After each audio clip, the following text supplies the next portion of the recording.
आज के इस वीडियो के अंदर मैं आपको गुर्दे की पथरी यानी किडनी स्टोन के बारे में बताने वाला हूँ। पूरी डिटेल्स के साथ में ये वीडियो होने वाला है। आप आखिर तक इस वीडियो को ज़रूर देखिए और अपने गुर्दे की पथरी से निजात पाने के लिए इस चैनल को सब्सक्राइब ज़रूर कर लें, क्योंकि दोस्तों इस चैनल पर आपको हर तरह की बीमारी का इलाज आयुर्वेदिक और यूनानी तरीक़ों से बताया जाता है, जिसको इस्तेमाल करके आप अपनी बहुत सारी परेशानियों को घर बैठे आसानी के साथ में ठीक कर सकते हैं। तो दोस्तों मेरा नाम है हकीम सादिक रज़ा। मैं एक certified sex therapist and counsellor and Ayurveda acharya हूं और पिछले 7 साल से आयुर्वेद और यूनानी में प्रैक्टिस कर रहा हूं। तो चलिए आज के इस वीडियो में 7 ऐसी बातें जान लेते हैं जो कि आपके लिए जानना बहुत ज़्यादा ज़रूरी है। सबसे पहली चीज़, गुर्दे की पथरी क्या होती है ये भी मैं आपको बताऊंगा, और दूसरी चीज़ पथरी बनने के कारण क्या होते हैं, और तीसरी चीज़ पथरी कितने प्रकार की होती है यानी कितने तरह की होती है, और चौथी चीज़ इसके लक्षण क्या है यानी इसके सिम्टम्स क्या हैं, कैसे पता चले कि आपके अंदर पथरी है, और पांचवी चीज़ इसका आयुर्वेदिक इलाज, और छठी चीज़ इसका यूनानी इलाज, और सातवीं सबसे अहम चीज़ मैं आपको बताऊंगा क्या क्या परहेज़ रखना चाहिए, किन बातों का ध्यान रखना चाहिए जिससे कि आपको इन फ्यूचर कभी भी पथरी ना बनने पाए। तो चलिए सबसे पहले हम बात करते हैं कि गुर्दे की पथरी क्या होती है। देखिए दोस्तों, जब हमारे पेशाब में मौजूद खनिज जैसे कैल्शियम हो गया, यूरिक एसिड हो गया, ऑक्सलेट हो गया, ये सारे तत्व जब आपस में मिलकर इकट्ठा होते हैं तो ये छोटे छोटे कण बन जाते हैं और वो पेशाब के रास्ते से बाहर नहीं निकल पाते, तो वो धीरे धीरे जमकर पत्थर बन जाते हैं। इन्हें ही गुर्दे की पथरी कहा जाता है। अब चलिए गुर्दे की पथरी बनने के कारण क्या क्या होते हैं इसके बारे में जान लेते हैं। सबसे पहली चीज़, अगर आप कम पानी पीते हैं तो उसकी वजह से भी पथरी बन जाती है। दूसरी चीज़ है नमक का ज़्यादा इस्तेमाल करना, मांस का ज़्यादा इस्तेमाल करना, तली हुई चीज़ों का ज़्यादा इस्तेमाल करना, पालक, चाय, कॉफ़ी ज़्यादा इस्तेमाल करना, इन चीज़ों से भी पथरी बनने के ज़्यादा चांसेस बढ़ जाते हैं। इसके बाद आता है ज़्यादा समय तक पेशाब को रोक के रखना, इसकी वजह से भी आपको पथरी बनने की शिकायत हो जाती है। गर्म मौसम में शरीर से पानी ज़्यादा निकल जाना, यानी अगर आपको बहुत ज़्यादा पसीना आ जाता है और आप उतनी मात्रा में पानी नहीं पीते हैं तो इसकी वजह से भी आपको पथरी बन जाती है। अब एक चीज़ और आ जाती है यहाँ पे, अगर आपके परिवार में पहले से ही किसी को पथरी की शिकायत है तो उस वजह से भी आपको पथरी बन जाती है, यानी इसको कहते हैं जन्मजात, ठीक, यानी विरसी मर्ज, विरासत में मिला हुआ मर्ज। तो ये भी एक पहलू देखने में आता है। अच्छा, बार बार अगर पेशाब के अंदर इन्फेक्शन होता है तो उसकी वजह से भी पथरी बनने की शिकायत हो जाती है। अब चलिए समझते हैं कि पथरी कितनी तरह की होती है, इसके कितने प्रकार होते हैं। तो उमूमन 4 तरह की पथरी होती है। पहली है कैल्शियम ऑक्सलेट की पथरी, जो कि पालक, चाय, नमक, कॉफ़ी वगैरह ज़्यादा इस्तेमाल करने से या बहुत ज़्यादा मीठा खाने से भी ये पथरी बन जाती है। दूसरी चीज़ है यूरिक एसिड की पथरी, ये ज़्यादा मांस या प्रोटीन वाला खाना खाने से बन जाती है। और तीसरी चीज़ है स्ट्रोवाइट पथरी, ये इन्फेक्शन की वजह से होती है। और चौथी है सिस्टीन पथरी, ये बहुत कम देखने में आती है, ये जन्मजात होती है। अब चलिए लक्षण समझ लेते हैं, इसके सिम्टम्स क्या है, कैसे पता चलेगा कि आपके गुर्दे के अंदर पथरी बनी हुई है। तो देखिए, अगर पेट या कमर में आपके बहुत ज़्यादा तेज़ दर्द होता है, ख़ास करके एक साइड में, तो समझ लीजिए कि आपके किडनी स्टोन है। पेशाब करते समय अगर आपको जलन के साथ आता है तो समझ लीजिए कि पथरी आपके अंदर पैदा हो चुकी है। अच्छा, बार बार पेशाब आता है या रुक रुक करके पेशाब आता है तो भी पथरी होने के लक्षण हैं। पेशाब में अगर खून आता है तो ये भी पथरी होने का लक्षण है। मितली आती है या उल्टी आती है या गैस बनती है तो ये भी पथरी होने का सिम्टम है। बुखार आता है, अगर आपको बुखार आया, उतर गया, दवाई ले ली, उतर गया, फिर कुछ दिन के बाद में फिर बुखार आ जाता है, तो ये ऐसा होता है कि जो पथरी होती है, जहाँ पर पथरी होती है वहाँ पर इन्फेक्शन हो जाता है। इन्फेक्शन होने की वजह से आपको बार बार बुखार का सामना करना पड़ता है, तो ये भी पथरी का सिम्टम है। अब 5वें नंबर पर मैं आपको आयुर्वेदिक इसका इलाज बता रहा हूँ, जिसका इस्तेमाल करके आप अपनी पथरी को निकाल सकते हैं और इन फ्यूचर अपने आप को तैयार कर सकते हैं कि कभी भी आपके पथरी ना बनने पाए। तो देखिए नुस्खा सुन लीजिए, आप इसको नोट कर लीजिए और साथ ही साथ मैं आपको इसके फ़वाइद भी बताने वाला हूँ कि कौन सी चीज़ क्या फ़ायदा करती है। सबसे पहली चीज़ है वरुण छाल। ठीक है, ये 20 ग्राम आपने लेनी है। इसका काम ये होता है कि ये पेशाब के रास्ते को साफ़ करती है और पथरी को तोड़ने में मदद करती है। दूसरी चीज़ है गोखरू बीज यानी छोटा गोखरू, ये 20 ग्राम आपने लेने हैं।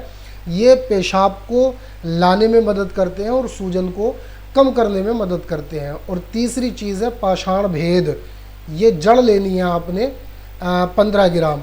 इसका काम ये होता है कि ये पथरी को छोटे छोटे टुकड़ों में तोड़ने में मदद करती है। और चौथे नंबर पर आपने लेना है कुल्थी दाल। ये पेशाब के रास्ते पथरी को बाहर निकालने में मदद करती है, क्योंकि इसके अंदर चिकनावट होती है जिससे पथरी आसानी से निकल जाती है। इसे उबाल कर भी पी सकते हैं, वरना आप इसका पाउडर बना लीजिए। और पांचवी चीज़ है पुनर्नवा जड़, ये आपने 10 ग्राम लेनी है। ये शरीर की सूजन को कम करता है, गुर्दों की सूजन को कम करता है और ये पेशाब की मात्रा को बढ़ाने में मदद करता है। और छठी चीज़ है हजरुल यहूद भस्म, ये भी आपने 10 ग्राम लेना है। ये पथरी को तोड़ने वाली बहुत ही ज़्यादा मशहूर दवा है। और सातवीं चीज़ आपने लेना है कस्तूरी भस्म, ये 5 ग्राम लेना है। ये पेशाब को साफ करने में मदद करता है और दर्द को रोकने में बहुत ज़्यादा मददगार साबित होता है। और आठवीं और सबसे लास्ट चीज़ आपने लेना है मिश्री, ये 5 ग्राम आप स्वाद के अनुसार डाल सकते हैं। ये आपको ठंडक देने में बहुत ज़्यादा फ़ायदेमंद साबित होती है। अब देखिए ये सारा नुस्खा आपने ले करके इनको कूट पीस करके बारीक पाउडर बना लेना है। और पाउडर बनाने के बाद में आपने इसका इस्तेमाल सुबह और शाम 2 टाइम इस्तेमाल करना है। चाहे तो कुल्थी की दाल के काढ़े से ले लें या आप छाछ के साथ में यानी जो मठा होता है उसके साथ में इसका इस्तेमाल कर सकते हैं। 3 से 5 ग्राम आपने इसकी खुराक इस्तेमाल करनी है खाना खाने के 2 घंटे बाद में। ठीक, उसके बाद में आपने कुछ भी खाना या पीना नहीं है। अब चलिए हम चलते हैं घरेलू नुस्खे की तरफ। अगर आप आयुर्वेदिक नुस्खा नहीं बनाना चाहते हैं, घरेलू नुस्खा इस्तेमाल करना चाहते हैं, तो उसमें सबसे पहली चीज़ आती है कुल्थी दाल। इसको आपने रोज़ाना उबालकर इसका पानी पीना है। 20 ग्राम दाल आप रोज़ाना उबालकर इसका पानी निथार कर इसको पी सकते हैं, तो इससे भी पथरी धीरे धीरे निकल जाती है। दूसरी चीज़ नींबू, पानी और थोड़ा सा शहद, इसको दिन में 2 बार आपने इस्तेमाल करना है। फॉर एग्ज़ाम्पल आपने आधा गिलास पानी लेना है, उसको गर्म कर लेना है। गर्म करने के बाद उसमें आपने 1 नींबू या आधा नींबू निचोड़ करके उसका रस मिला लेना है और उसके अंदर 1 से 2 चम्मच शहद मिला करके मिक्स कर लेना है और इसको चाय की तरह आपने पीना है। तो इससे भी पथरी टूट कर निकलने में बहुत ज़्यादा मदद मिलती है।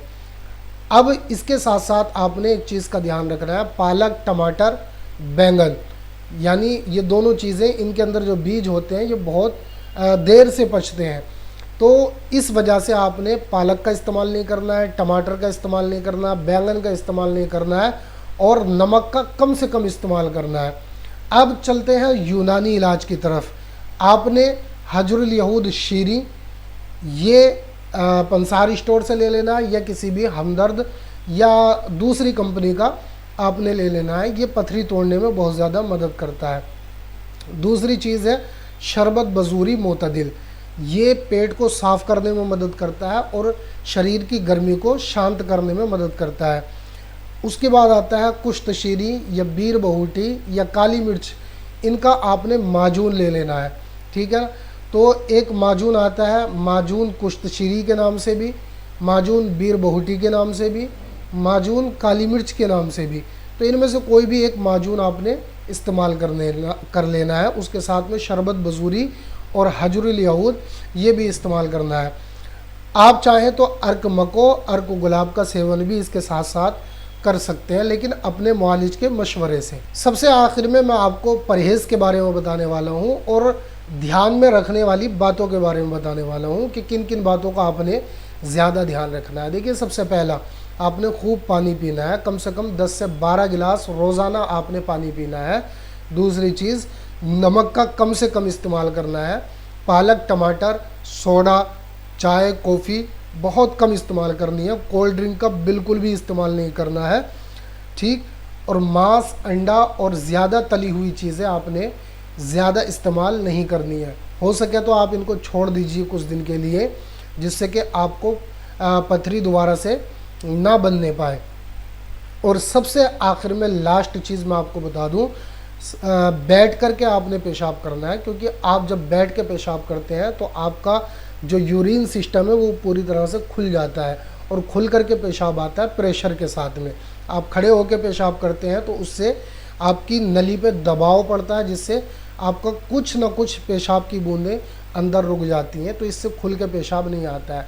आप दोनों पैरों को उखड़ू जैसे बैठते हैं उस तरीके से झुक कर के पेशाब करें। इससे पूरी आपकी जो यूरिनरी सिस्टम है वो पूरी तरह से खुल जाता है और पेशाब आसानी के साथ में बाहर निकल जाता है।